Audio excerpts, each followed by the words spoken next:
Hello, I'm Sammy and I've lived in Manhattan for 2.5 years now. Right now I'm just home in Texas for the holidays, hence the beautiful nature surrounding me and the amazing weather. It's like 70 degrees and it's December. So it's definitely just the complete opposite of what the weather's like in New York right now. If you're interested or thinking about moving to New York City, I definitely think you should subscribe to my channel because I have lots of New York City vlogs just exploring the city, and I have lots of NYU related content about my experience as a student. Just a quick disclaimer, I don't mean to come off spoiled or ungrateful just because a lot of the things on my list are kind of negative, but I think it's just because New York is advertised as like super amazing and usually only advertised in a positive way, and a lot of people don't really talk about the negative. So that's why a lot of the things that I wish I would have known before I moved to New York are kind of negative. But I do have a mixture of both, and I do have some positive things on my list as well. But yeah, I just don't want to come off as spoiled or anything, but I mean, now that I think about it, like a really spoiled person wouldn't survive in New York because you have to compromise. It's not accommodating.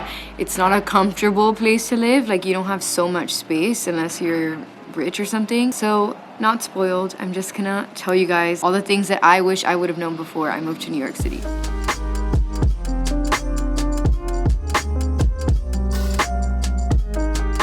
First off, this is something that I kind of knew before I moved, but didn't actually understand until I lived there on my own. It is so expensive. So expensive. Which is why the minimum wage is $15, double what the minimum wage is here in Texas. So that means everything is going to cost double or sometimes triple the amount that things cost here in Texas. As a tourist, I noticed this, but buying my groceries there and getting all my necessities is so expensive. And now I'm actually realizing it now that I'm using my own money. To put it in perspective, okay, a Chick-fil-A kids meal 4-piece here in Texas costs like $3.40. In New York, it costs $7 and like 60 something cents. That is more than double the price of a 4-piece chicken nugget meal with a tiny drink. Okay, that is $7. So if you want to get like a regular sized adult meal, it costs like $12 to $15.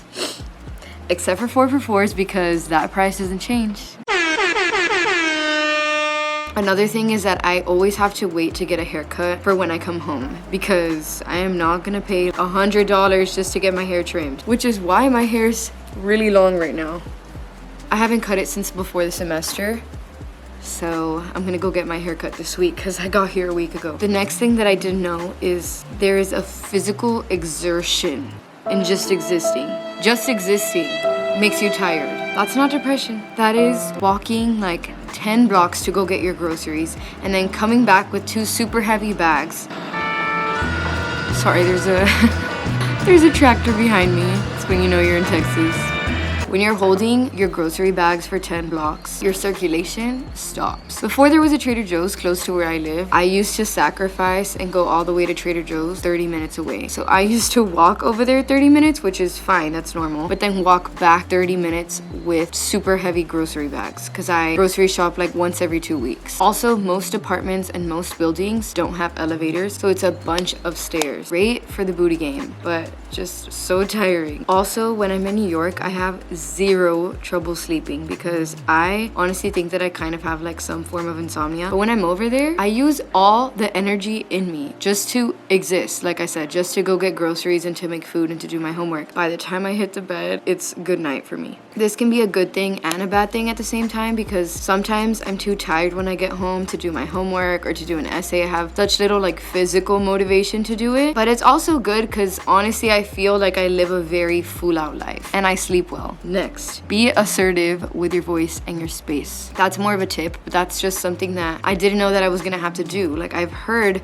of angry New Yorkers like telling you to move out of the way and stuff, but I didn't know that I was gonna also have to participate. Like, I didn't know that I was also gonna have to tell people to move out of my way, but sometimes there's people walking on the wrong side of the sidewalk, or maybe there's a person like in the middle of the sidewalk daydreaming, and I am like, you need to move because I have somewhere to go. It's just hard to live in New York being the kind of shy where you can't, for example, order a sandwich at a deli. You really need to use your voice and speak up because a lot of the time I'm by myself, and so yeah, you just have to step up your social levels because when you say excuse me, you need to to say it in a very assertive way. Or if somebody comes up to you and like tells you something crazy, or they're just like screaming at you, you can't just be like, oh, I'm sorry, and then what are the way? I'm sorry. You have to be like, sir, you need to stop screaming at me and walk away from me right now.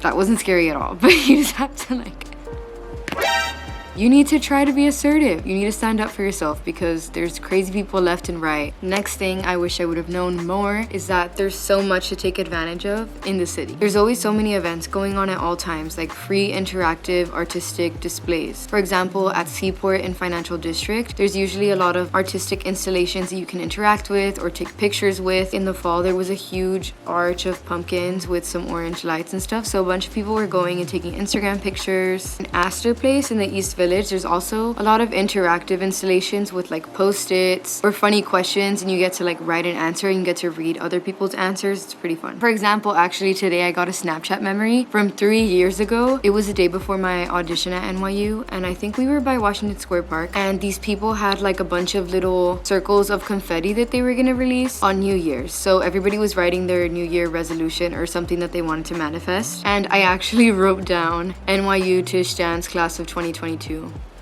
So cute. That was something cool that I got to manifest in the city when I was there visiting. Something else that I barely started doing more often is going to different parks and going to piers and being by the water. It's a nice way to get away from the city. There's also always musicians and artists, so it's fun to hear different kinds of musicians play. So yeah, there's just lots of fun things to take advantage of all over the city. I wish I would have known what to look for in an apartment. Research and trust your instinct about your landlord. If you get weird vibes from the landlord right at the beginning, that probably means that the rest of your experience won't be a good one. Also, keep your commute in mind. What is in a 10-block radius around your apartment? How long does it take you to get to work? Are you going to have to commute through the subway, and do you have the motivation to do that early in the morning? Is there a CVS? Is there a deli, a coffee shop, a Trader Joe's, a Target, a Marshall's? Also, things like, do you live close to a friend? Whatever friend you live closest to is mostly who you're gonna hang out with. It's more convenient to just walk to an apartment and walk back home at night. Commuting at night is just like a whole other layer added, especially if you look like a 15-year-old girl like me. So that's something that you really have to think about when you're looking for an apartment. Also, are you willing to compromise the space that you have in your apartment for the neighborhood that you're living in? For example, if you want to live in East Village, your apartment is gonna be really small. But if you would rather have a really big apartment, maybe you would consider living somewhere like Queens or in Brooklyn, and then just commute to Manhattan if that's where you work or if that's where you go to school. I actually want to make another video about all things apartment hunting. Even though I've only apartment hunted twice, I have learned so much in those experiences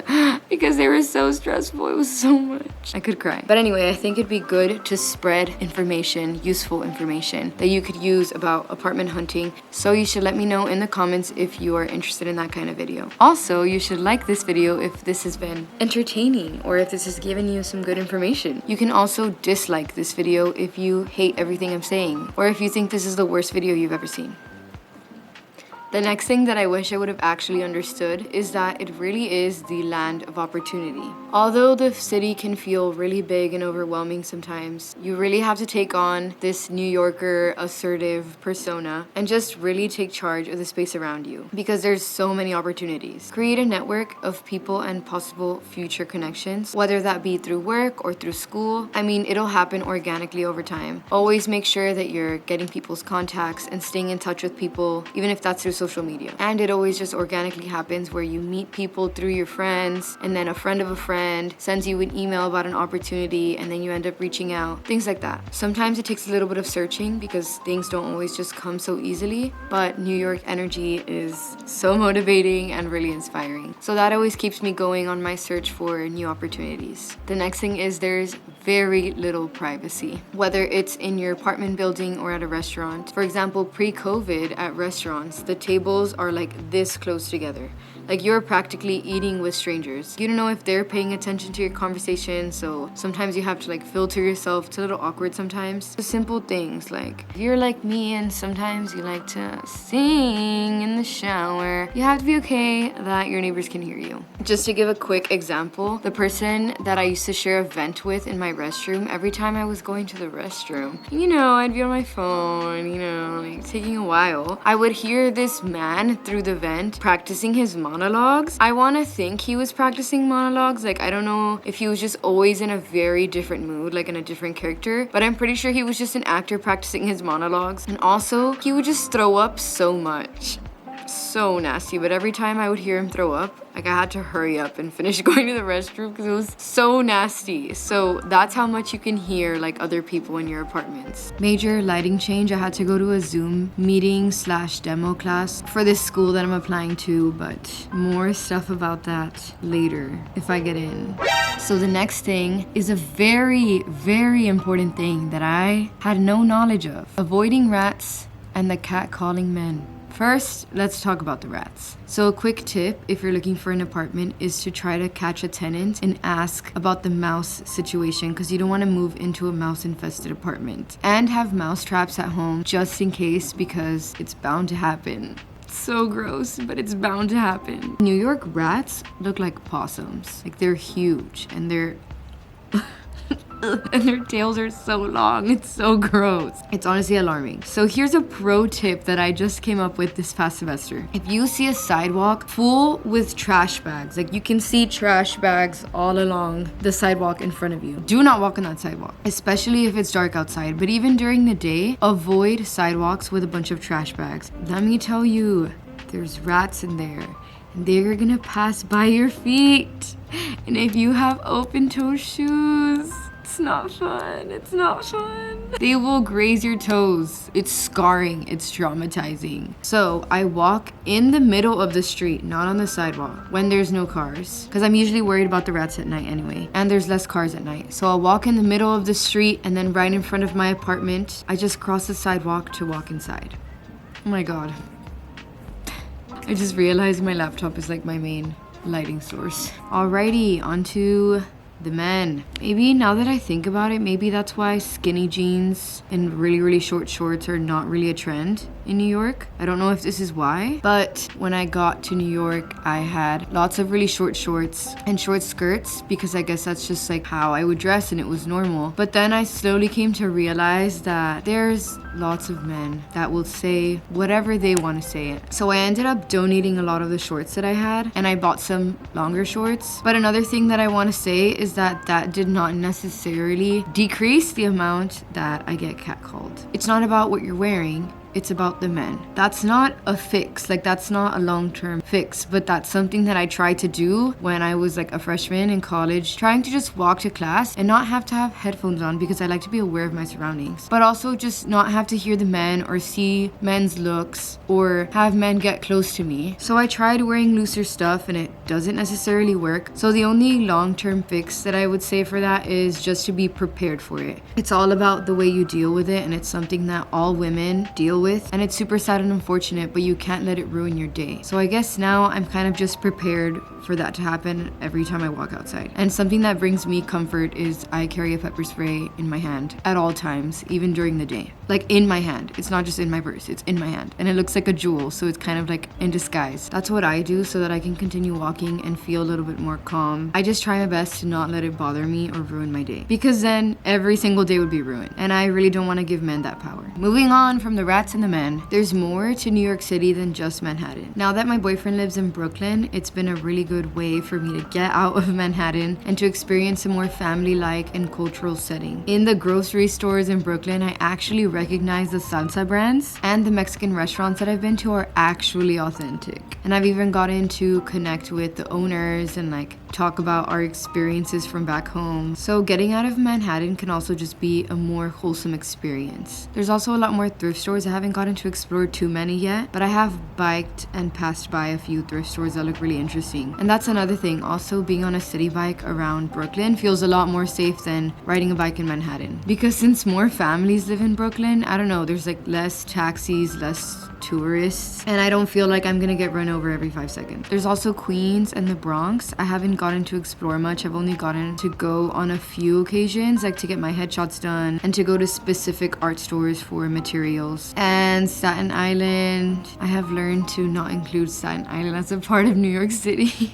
That's what I've been told. That's what I've been told. I don't know. I've never been there and I don't have that much interest in going. Lastly, people are way friendlier than they look. I think earlier I mentioned all the crazy people, but I want to say more than half of the people are genuinely good people. When people come up to me, I have the instinct of turning around and making sure that they're not in like some kind of group trying to kidnap me or trying to steal something or grab something from my purse. And I'll usually grab my purse. You know, I just have like that instinct where I just don't trust people that come up to me. Actually, every single time, besides the times that I've been harassed by men, every single time that people have come up to me, they're usually asking for directions or they overheard me saying something in a conversation and they just want to like add a comment, which is very common for New York people to just like chime in on your conversations. Actually, about a month ago, I was on the subway late at night. I had a super deep convo with this man. I didn't expect it whatsoever because he was like holding a tennis racket and waving it around, and I was like I already had my guard up, but he came and sat next to me while I was waiting, and we started talking about politics and the election, which is hard to talk about, but we were kind of on the same page, so we were kind of just like roasting people and having a super deep talk about racism and political issues. And then at the end, he offered if I wanted to have his tennis racket, which is like such a random New York thing that just happens. I said no because COVID, and also I just don't need a tennis racket. But that was like so cute of him, and he was a super nice man. My boyfriend and I are also really good friends with this homeless woman that sleeps by my boyfriend's apartment, and we have fun conversations with her that sometimes last like a whole hour. And she looks kind of intimidating, but she's not at all. She's one of the sweetest people ever. But yeah, once you're just like living in it, New Yorkers aren't as scary as they seem. I want to say there's definitely a stigma that New Yorkers are angry and they're just mad and they just want to get to work.